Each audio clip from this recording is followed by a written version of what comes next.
Hello, my dear friends. Welcome back to Biology Explained. As we all know, the infected number of cases are rising in India.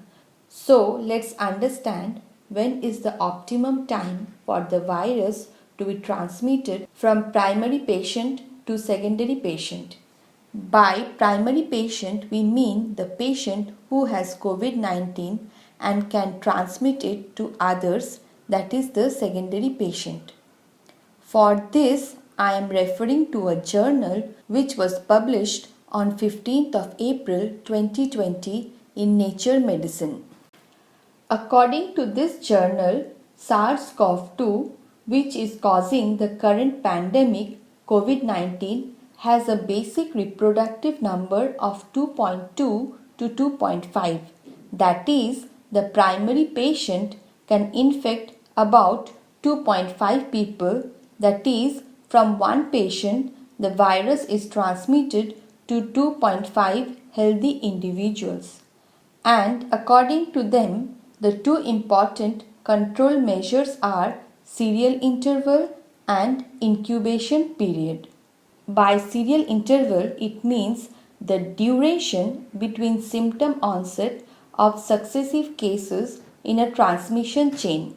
For example, we have the primary case where infection occurs at this point and the symptom onset occurs few days later as indicated by the arrow. Then we have the symptomatic phase. In the secondary case, infection occurs here from the primary case and symptom onset occurs at this point. Thus, the serial interval is the duration between symptom onset of successive cases. That is, first case has symptom onset at this point and the second case has symptom onset at this point. Thus, the serial interval is the duration between two symptom onsets, that is, the duration between the symptom onset of the primary case and the secondary case. And the second factor which they mentioned was incubation period, that is, the time between infection and symptom onset. Let's consider a hypothetical scenario. We have the primary case and the secondary case.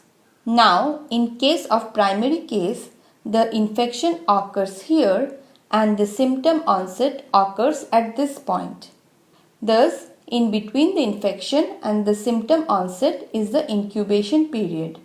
Now, if the virus has maximum transmittability at the symptom onset day, that is, the secondary infection occurs at the same point of the symptom onset of the primary case, and the secondary case has symptom onset after its incubation period over here. Thus, the serial interval, that is, the duration of two successive symptom onset, is equal to the incubation period.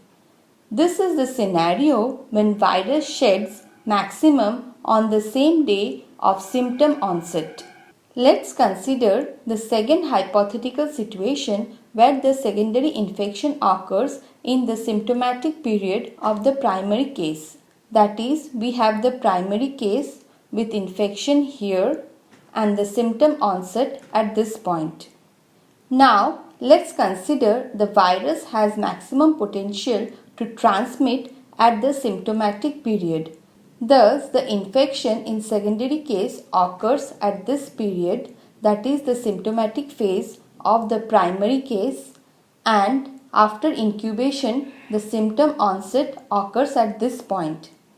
Thus, in this case, the serial interval, that is the duration between two successive symptom onset, is longer than the incubation period. The advantage of this is that as infectiousness increases after the symptom onset, measures can be taken to quarantine and isolate the primary case, hence reducing the chances of transmission to the secondary case. The scenario was found in case of SARS where infectiousness increased 7 to 10 days after the symptom onset of the primary case. Thus, it was easier to isolate and quarantine.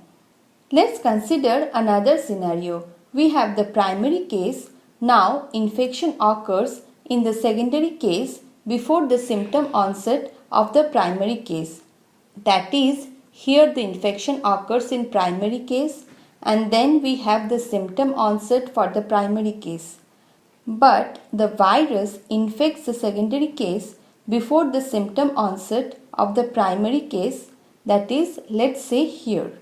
In the secondary case, the symptom onset occurs here. Thus, the serial interval, that is the duration between two symptom onset, that is the serial interval, is smaller than the incubation period.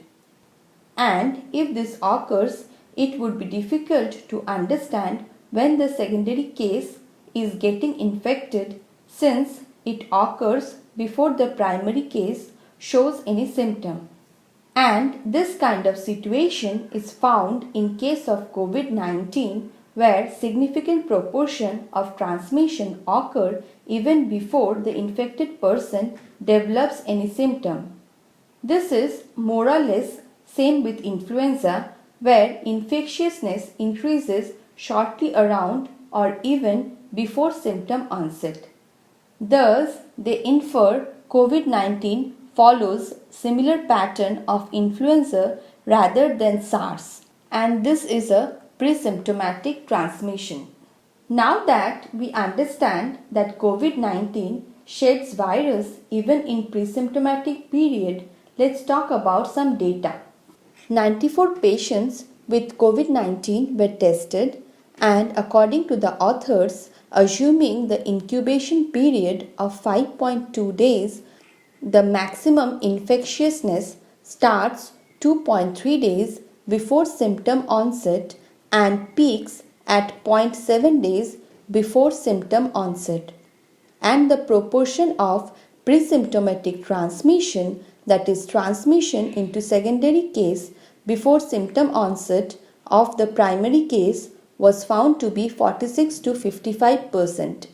Thus, the virus shedding might start to begin 2 to 3 days before the first symptom onset, and after symptom onset, the viral load decreases. And their data is consistent with other recent studies. Another study in Wuhan reports virus was detected for a median of 20 days. However, the infectiousness decreased 8 days after the symptom onset when no more live virus could be cultured. Thus, they inferred that asymptomatic, that is from people who do not develop symptom, and pre-symptomatic transmission occur in case of COVID-19. And according to them, for a reproductive number of 2.5, contact tracing and isolation alone are less likely to be successful if more than 30% of the transmission occurred before symptom onset, unless greater than 90% of the contact are traced. And with substantial proportion of pre-symptomatic transmission, measures such as enhanced personal hygiene and social distancing for all would likely be the key instrument for community disease control. Thus, to infer viral shedding of patients with COVID-19 peaked on before symptom onset, and substantial proportion of transmission probably occurred before first symptoms in the index case. So that's it for today, guys. If you find this information useful, don't forget to hit the like button and please support and subscribe my channel. Thank you.